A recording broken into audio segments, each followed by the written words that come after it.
저는 며칠 전에 야곱의 네 아들 루벤과 시몬과 레위 그리고 유다가 받은 축복을 말씀드렸고, 그리고 9월 마지막 주에 요셉, 오늘 본문 중간에 있는 22절부터 29절 말씀을 가지고 요셉이 받은 축복을 말씀을 드렸습니다. 야곱이 요셉에게 쏟아부은 축복은 야곱 자신이 아버지 이삭으로부터 받은 축복보다 훨씬 풍성한 것이었고, 그 같은 축복은 마치 큰 산이 변함없는 것처럼 영원히 변치 않고 온전히 이루어질 축복이었던 것입니다. 그리고 요셉이 그의 형들보다 이 뛰어난 것처럼 요셉의 후손들도 이스라엘 민족 중에서 구별되게 뛰어날 것이라고 하는 확정적인 축복이었습니다.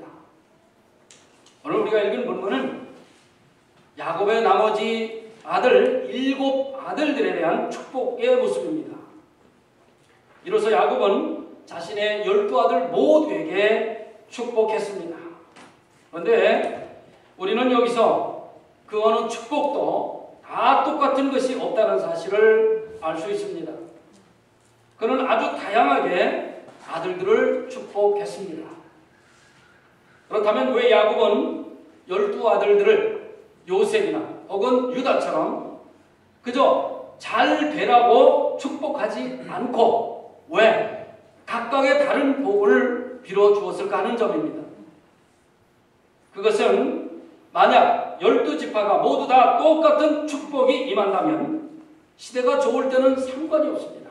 그러나 어려움이 그들에게 닥쳤을 때는 이스라엘 자체가 영적으로 다 함께 무너져 내릴 수 있기 때문이었습니다.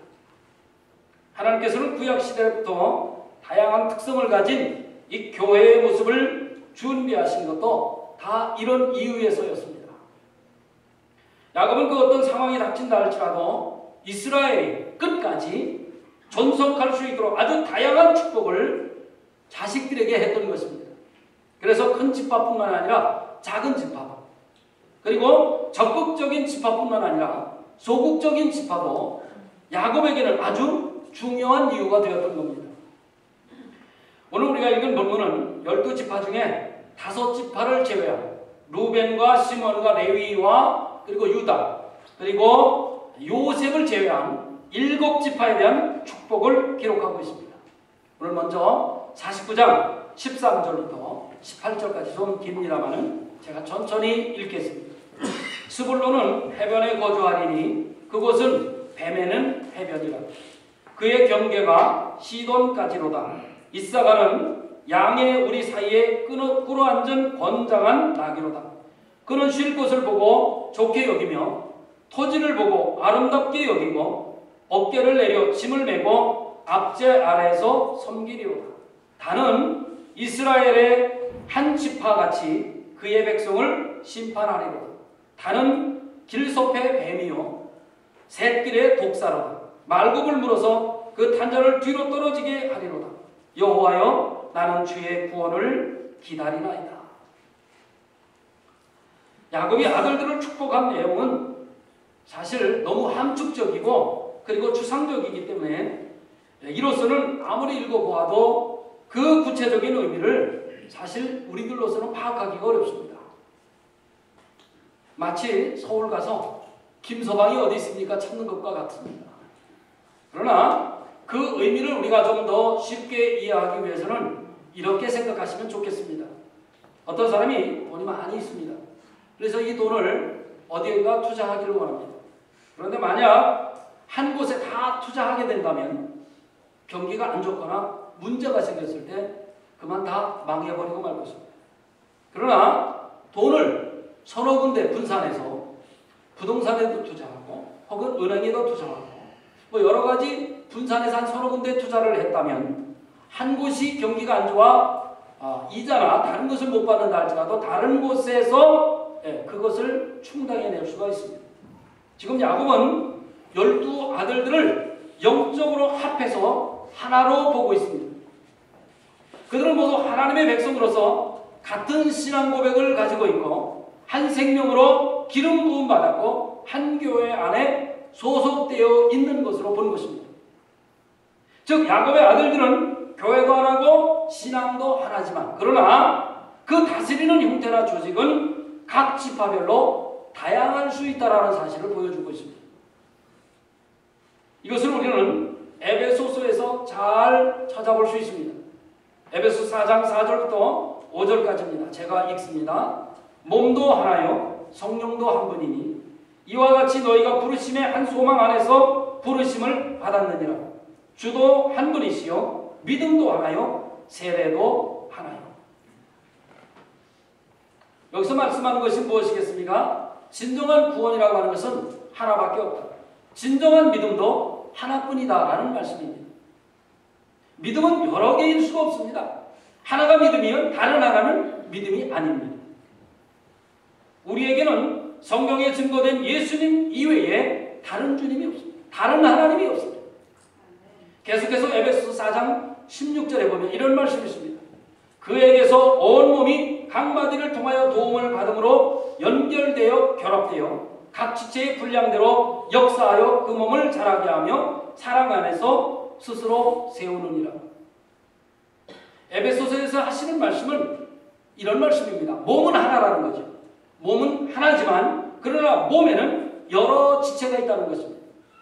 그렇죠? 우리의 몸은 한 몸이나 눈도 있고 귀도 있고 코도 있고 입도 있습니다. 손도 있고 발도 있습니다. 그러나 이 지체들이 하는 일들은 각각 다릅니다. 눈이 할 수 있는 일이 있고 입이 할 수 있는 일이 있고 코가 할 수 있는 일이 있다는 겁니다. 예를 들어서 오늘 등장하는 스불론 지파가 자기 지파의 문제를 들고 이사갈 지파에 가서 의논하지 않았습니다. 그들은 각기 자기 지파 안에 있는 장로들이나 사사들이 율법의 말씀으로 그 스스로의 문제를 가지고 판단했고 치리했던 겁니다. 그 이유가 무엇이겠습니까? 몸은 하나입니다. 그러나 그 몸은 다양한 지체로 구성되어 있기 때문에 각 지파별로 자기들의 문제를 해결해 나갔던 겁니다. 이스라엘은 결국 다윗 시대의 통일을 이룹니다마는 처음 영적인 문제에는 각 지파별로 독립적이었습니다.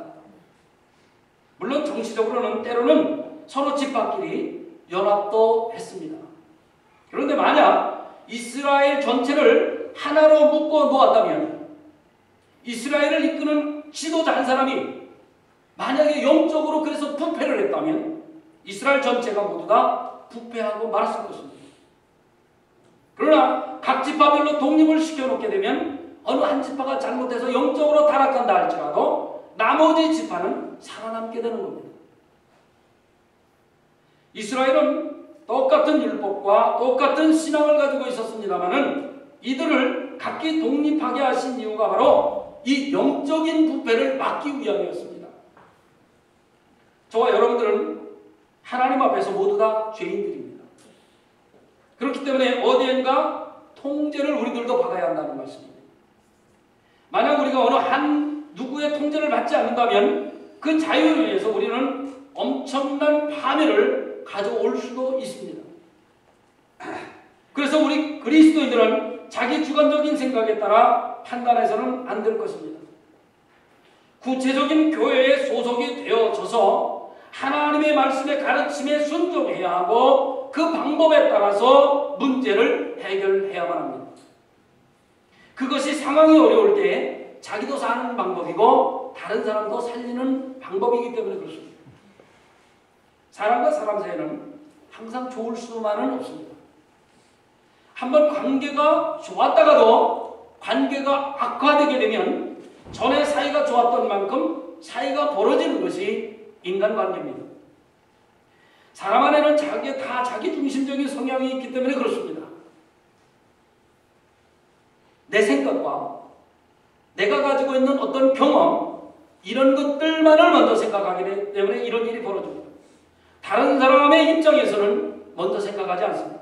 그래서 개인의 주관적인 판단에 따라서 남을 비판하게 된다면 상대방에게는 감당할 수 없는 치욕과 상처를 주게 되는 겁니다.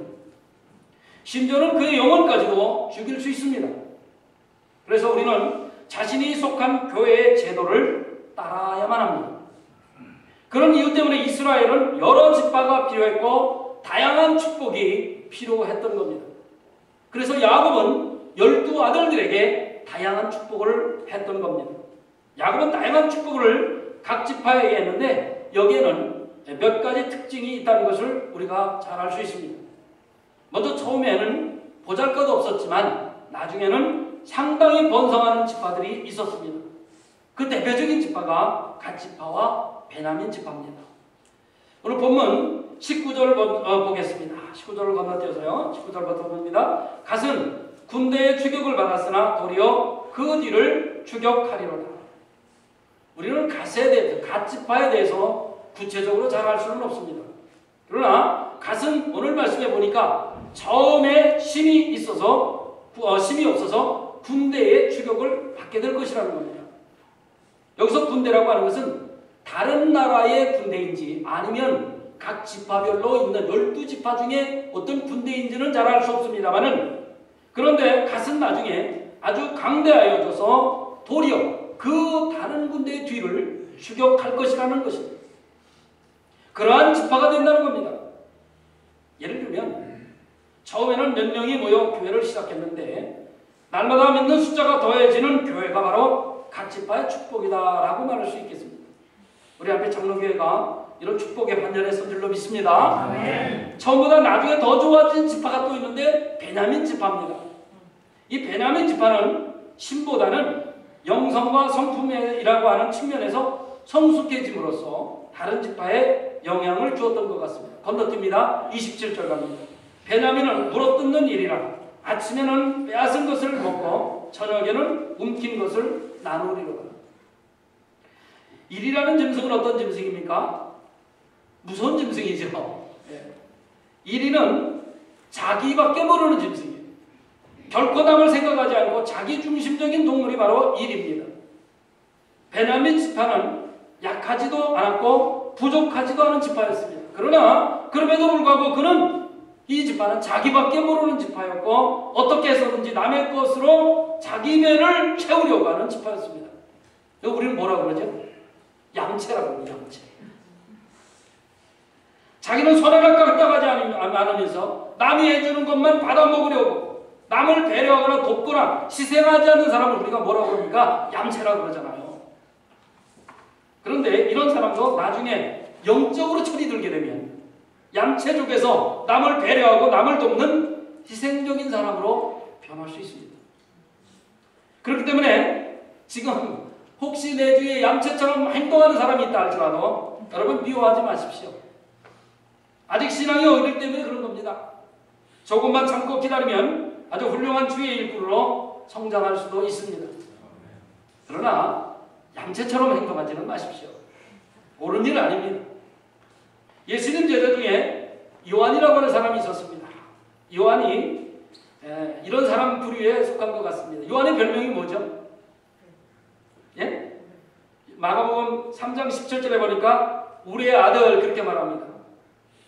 성질이 아마 불같았던 모양입니다. 그래서 우리의 아들이라고는 별명을 가졌는데 그런데 요한이 신앙적으로 성숙한 이후에는 이 별명이 사라졌습니다.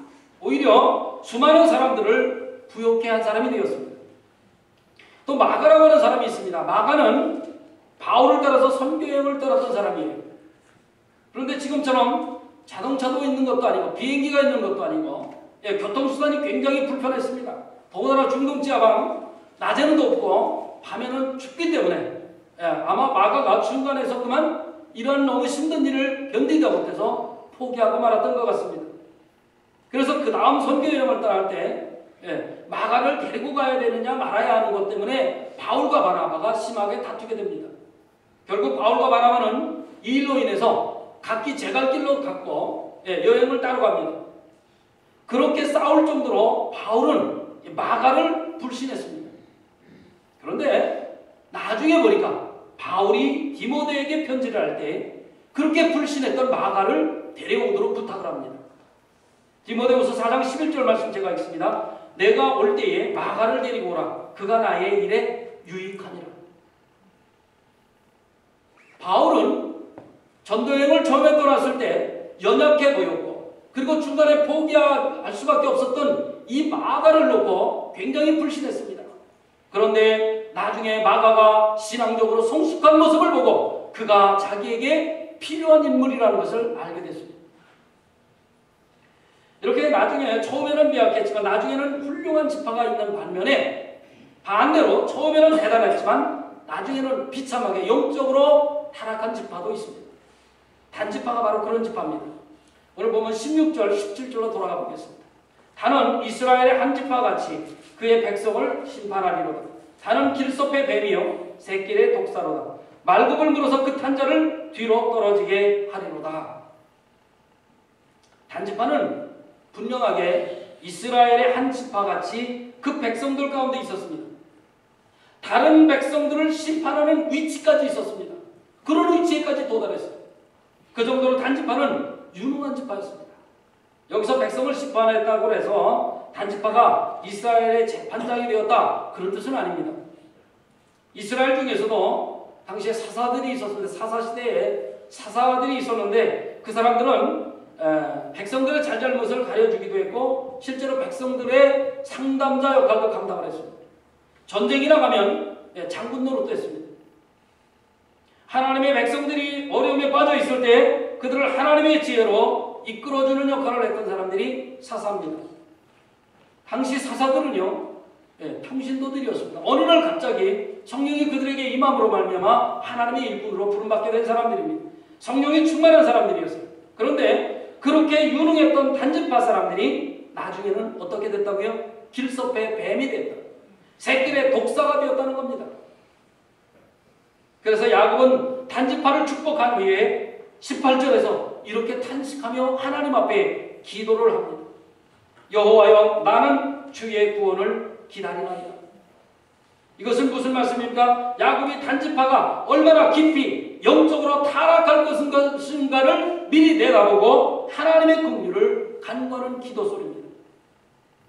단지파가 영적으로 굉장히 나쁜 영향을 이스라엘 지파 가운데 영향을 끼치게 될 것을 야곱은 알았기 때문에 하나님 앞에 단지파를 위해서 지금 기도하고 있는 것입니다. 긍휼히 여겨달라고 간구하고 있는 기도입니다. 단지파가 이렇게 영적으로 타락한 이유가 무엇이겠습니까? 하나님을 진정으로 의지하지 않고 믿지 못했기 때문에 그렇습니다. 하나님은 저만치 밀어놓은 채 자기 경험이라든지 혹은 자기 판단, 자기 열심 이런 것을 내다보니까 이스라엘 전체 판관이라고 부를 정도로 유능한 역할을 했던 단지파가 그만 신앙을 지키지 못하고 영적으로 타락하고 만 것입니다. 결국 진정으로 거듭나는 일이 없이 하나님의 백성이 되면 영적으로 타락하기 쉽습니다. 그렇게 훌륭한 신앙인처럼 행동하다가 어느 날 갑자기 한순간 신앙을 버려버리고 타락의 길로 접어드는 것은 그들이 진정으로 예수님을 만나지 못했기 때문에 일어나는 일이고 진정으로 거듭나지 못했기 때문에 일어나는 일들입니다. 여러분 우리는 예수님을 만나야 합니다. 지금 이 시간에도 여러분은 성령님을 통해서 예수님을 만나야 합니다. 아멘. 본문 다시 14절 15절로 돌아가겠습니다. 이사갈은 양의 우리 사이에 꿇어앉은 건장한 나귀로다. 그런 쉴 것을 보고 좋게 여기며 토지를 보고 아름답게 여기고 어깨를 내려 짐을 메고 앞제 아래에서 섬기리로다. 오늘 본문을 보면 이사갈과 아셀은 영적인 부분에서보다는 몸이나 물질로 하나님의 백성들을 충성하게 하는 역할을 감당했다는 것을 알 수 있습니다. 이사갈 지파는 순한 양들과 놀 수 있는 나귀와 같은 그런 지파였습니다. 즉 까다롭지 않고 다른 사람들을 잘 이해해주고 다른 이들을 잘 용납할 수 있는 그런 지파였다는 겁니다. 신약의 바나바가 바로 이런 부류의 사람이었던 것 같습니다. 바나바는 참으로 포용력이 있는 사람이었어요. 그런 친절하고 동정심도 많았고 그리고 낙천적인 사람이었습니다. 전에 기독교를 박해했던 사울, 즉 사도 바울이 예루살렘에 가서 사도들과 사귀려고 했습니다. 다메섹에서 예수님을 만나고 난 이후에 그가 이방인의 전도자로 부름받고 난 이후에 예루살렘에 있는 사도들을 만나서 자기의 회심한 이유라든지 그리고 앞으로 자기의 갈 길을 이야기하고 싶었습니다. 그런데 예루살렘에 있는 사도들은 사울을 믿지 못했습니다. 그가 너무나도 포악한 자였고 예수 믿는 자들을 전부 다 붙잡아 죽이기도 했고 그런 사람이었기 때문에 그가 예수를 믿고 회심했다는 데 대해서 의심하지 않을 수 없었습니다. 그래서 사도 바울이 오는 것 자체를 그들은 꺼려했습니다. 그 중간에서 역할을 감당한 사람이 바로 바나바입니다. 바나바는 그를 데리고 사도 바울을 데리고 사도들에게 그가 주님을 보는 것과 주께서 그에게 말씀하신 일과 그리고 다메섹에서 그가 어떻게 예수의 이름으로 담대하게 말했는가에 대해서 그를 변호해 주었습니다. 그래서 예루살렘의 사도들이 의심하지 않게 하고 두려움이 없도록 도와주었던 사람입니다. 또 그는 바울의 시중을 들고 그의 불안을 덜어주는 수고까지도 아끼지 않았던 정말로 포용력이 있는 사람이었습니다. 바나바는 사도행전 11장 24절에 보니까 착한 사람이다. 바나바는 착한 사람이라고 기록하고 있고 성령과 믿음이 충만했다라고 기록하고 있습니다. 바나바는 교회 지도자들 중에서도 본래 그 성품에 따라 아랑이 넓은 사람이었고 그리고 영적으로도 담대한 은혜의 소유자였다는 것을 잘 알 수 있습니다. 베드로는 이방 사람들과 먹고 그리고 같이 있는 것 자체를 피했습니다마는 바나바는 이방 사람들과 함께하는 것 자체도 즐거워했고 그들과도 잘 지냈던 사람입니다. 우리 앞에 장로교회도 이런 분들이 참으로 많이 필요합니다. 이사갈과 바나바와 같이 무던하면서도 성격이 좋은 분들. 이런 사람들은 그리스도 안에서 그 기질과 욕심을 십자가에 다 못 박은 사람들이기 때문에 다른 사람들을 높여주고 세워주고 아껴주고 그리고 그들을 위해서 기도하는 사람들일 것입니다. 이런 사람이 다른 사람들을 더 많이 얻을 수가 있습니다. 그리고 또 다른 지파가 있는데 식물을 공급해주는 아셀 지파였습니다. 본문 20절로 건너뛰겠습니다. 아셀에게서 나는 먹을 것은 기름진 것이라 그가 왕의 수라상을 차리리로다. 당시 모든 지파는 자급자족을 해야 했습니다. 농사를 지어서 지파별로 먹고 살든지 아니면 목축업을 해서라도 동물들을 길러서 먹고 살아야만 했습니다. 그럼에도 불구하고 하나님께서는 아셀 지파에게는 더욱 기름진 것을 주셔서 왕의 진수를 공급하게 하시겠다라고 하는 겁니다. 그것은 아주 특별한 은혜를 말씀하시는 것이죠. 당시는 왕의 개념이 없는 시대였습니다. 왕은 그 이후에 몇백 년 이후에 처음으로 왕이 세워지는 시대입니다. 그렇기 때문에 여기서 왕의 개념이 없을 때 일입니다만은 그럼에도 불구하고 그런 의미에서 아셀 지파는 그렇게 큰 지파가 아니었습니다.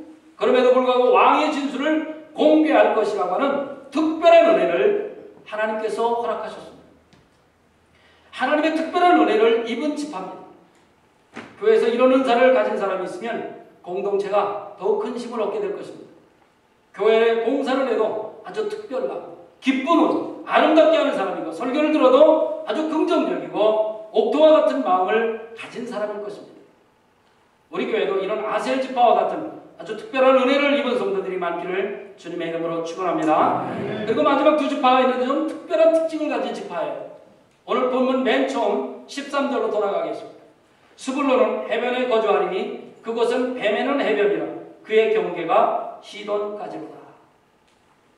스불론은 이스라엘에서 가장 경계선 쪽에 있는 지파였습니다. 오늘 말씀해 보니까 스불론 지파가 해변을 차지하는 것처럼 보입니다만 그러나 실제로 지도를 보게 되면 스불론 지파는 해변 쪽에 있지 않고 내륙 쪽으로 들어와 있습니다. 당시 지도를 보면 그렇습니다. 그럼에도 불구하고 하나님께서 이렇게 말씀하시는 것은 지리적인 면에서가 아니라 신앙적이고 그리고 정신적인 면에서 이스라엘과 외국 문화 간의 창구 역할을 한다는 것으로 스불론 지파가 그런 역할을 감당할 것이라고 하는 사실을 알게 됩니다. 이스라엘 백성들도 외국과 교제를 하면서 살았습니다.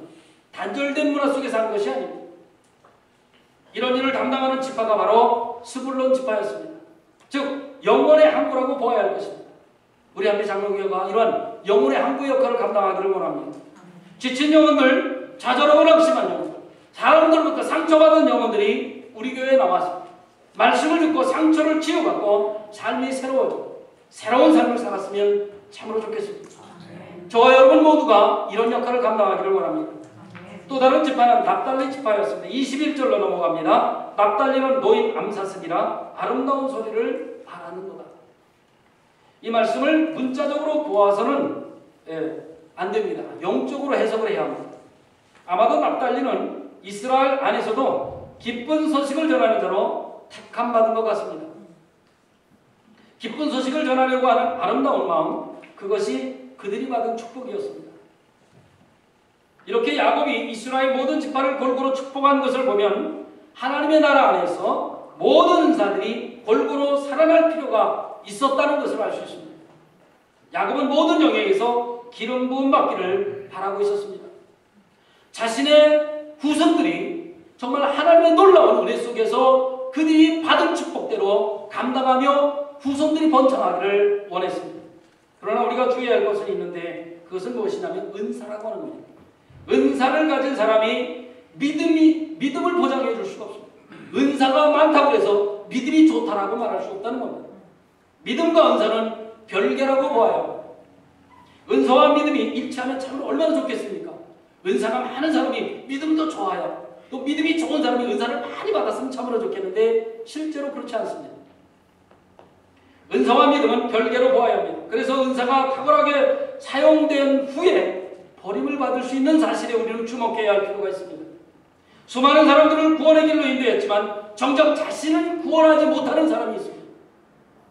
수많은 사람들을 찬양으로 감동시켜놓고 자기는 버림받을 수 있습니다. 그러므로 우리는 명심하고 이 부분에 있어서 주의해야만 합니다. 은사와 믿음이 일치하지 않는다는 부분 말이죠. 한 지파는 다른 지파를 섬길 만큼 탁월한 은사를 가졌음에도 불구하고 결국은 하나님을 떠났고 아예 지파 자체가 사라져버렸습니다. 히브리서는 히브리서 8장에서 신앙적인 위기에 빠져 기독교 진리에서 떨어져 나가거나 배교하는 유대인 기독교원들을 매우 안타까워하는 모습을 볼 수 있습니다. 사랑하는 성도 여러분, 은사는 결코 신앙을 대변하지 못한다는 사실을 반드시 기억하십시오. 그렇기 때문에 지금 내가 하나님께 쓰임받고 있다고 만족한다든지 혹은 교만해서는 안 됩니다. 주여 주여 한다고 다 천국에 들어간다는 보장을 할 수 없기 때문에 그렇습니다. 오히려 그렇게 쓰임받을 때 우리는 겸손하게 낮아져야 할 것이고 더욱더 자신의 믿음을 굳게 지켜나가야 할 것입니다.